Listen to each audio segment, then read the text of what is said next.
શિયાળાની ઠંડીમાં આવા મેથીના ગોટા અને ચટણી ખાવાની મળે તો મજા જ પડી જાય.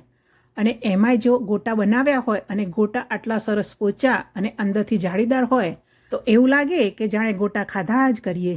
આજે હું આપની સાથે આટલા સરસ ટેસ્ટી ગોટા બનાવવાની રેસીપી શેર કરીશ. ગોટા બનાવવા માટે આપણે 1 વાડકી બેસન લઈશું. આમાં બેસનનો જ ઉપયોગ કરવાનો છે. ઘરે દળાવેલો ચણાનો લોટ નથી ઉપયોગ કરવાનો, કેમ કે જે બેસનથી જે સ્ટ્રક્ચર આવશે એ ચણાના લોટથી નહીં આવે. બેસન એકદમ સ્મૂથ હોય છે. તો હવે બેસનને આપણે ચાળી લઈએ.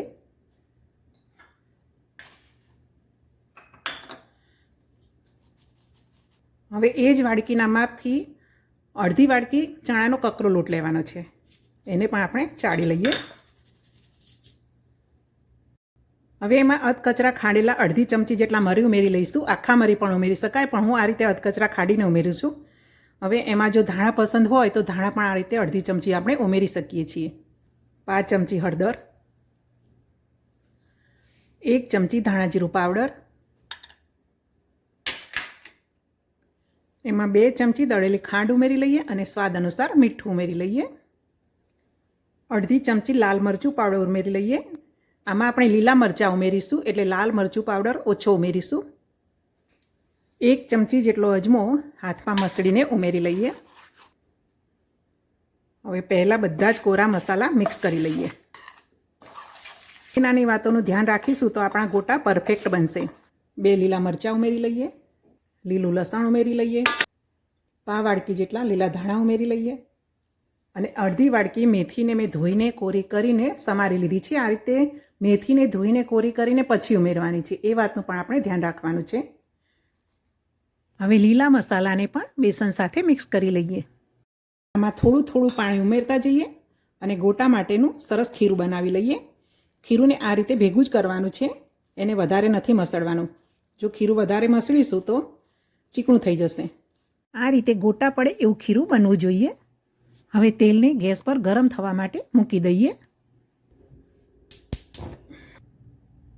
હવે તેલને ગરમ થવા માટે મૂકીએ પછી જ આમાં આપણે ખાવાના સોડા ઉમેરીશું. નાની ચમચી છે એના માપથી અડધી ચમચી ઉમેરીશ. હવે એની ઉપર આપણે અડધા લીંબુનો રસ ઉમેરી લઈએ. આ લીંબુ મોટું છે એટલે મેં અડધું લીધું છે, નાનું હોય તો 1 લીંબુ પણ આપણે ઉમેરી શકીએ છીએ. આપણે 1.5 વાડકી લોટ લીધો છે એટલે 1.5 ચમચી જેટલું ગરમ તેલ ઉમેરી લઈશું.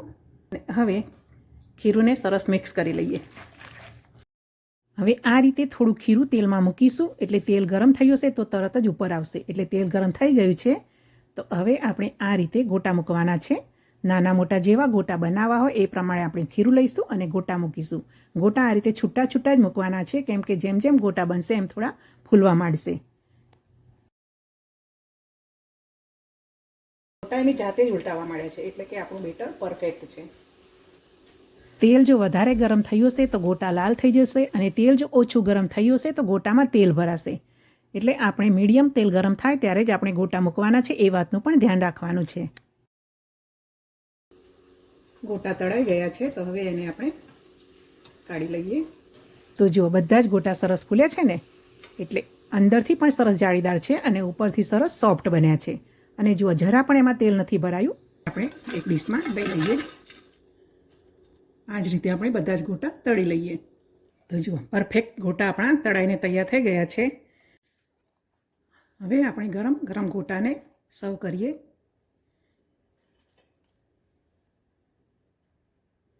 હવે એની સાથે આપણે લીલા મરચાં સર્વ કરીશું.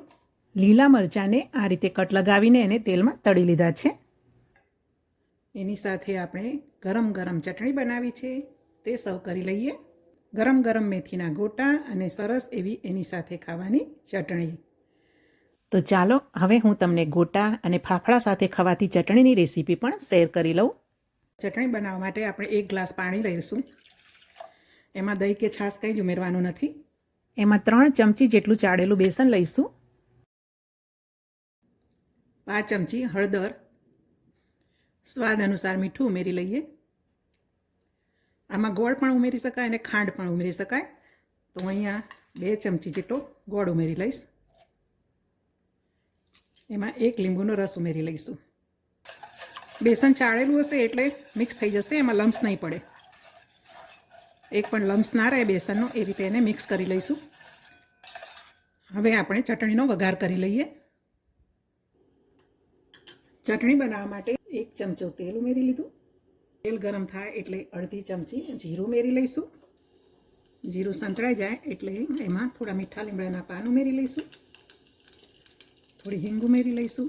2 લીલા મરચાં ઉમેરી લઈશું. ચટણી માટે તૈયાર કરેલું મિશ્રણ એમાં ઉમેરી લઈએ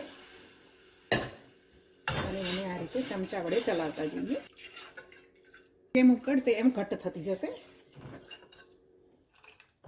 સરસ એવી ઘટ્ટ ચટણી આપણી બની ગઈ છે. આપણે ચટણી જો વધારે ઘટ લાગે તો એમાં થોડું પાણી ઉમેરી લઈએ. તો જુઓ સરસ ચટણી આપણી થઈ ગઈ છે. હવે ગેસની ફ્લેમ બંધ કરી દઈશું. એમાં થોડા લીલા ધાણા ઉમેરી લઈએ. હવે ગરમ ગરમ ચટણીને આપણે ગોટા સાથે સર્વ કરીએ. આ ચટણીને ગોટા સાથે ખવાતી કઢી પણ કહેવામાં આવે છે.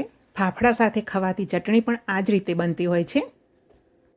તો તૈયાર છે ગરમ ગરમ મેથીના ગોટા અને સરસ એવી એની સાથે ખાવાની ચટણી. તો ચાલો આપણે ગરમ ગરમ ગોટા ખાવાની મજા માણીએ. તમને મારી આ ગોટા અને ચટણીની રેસીપી ગમી હોય તો વિડીયોને લાઇક કરવાનું ભૂલતા નહીં. ચેનલને સબસ્ક્રાઈબ ન કરી હોય તો સબસ્ક્રાઈબ પણ કરશો. જય શ્રી કૃષ્ણ, જય માતાજી.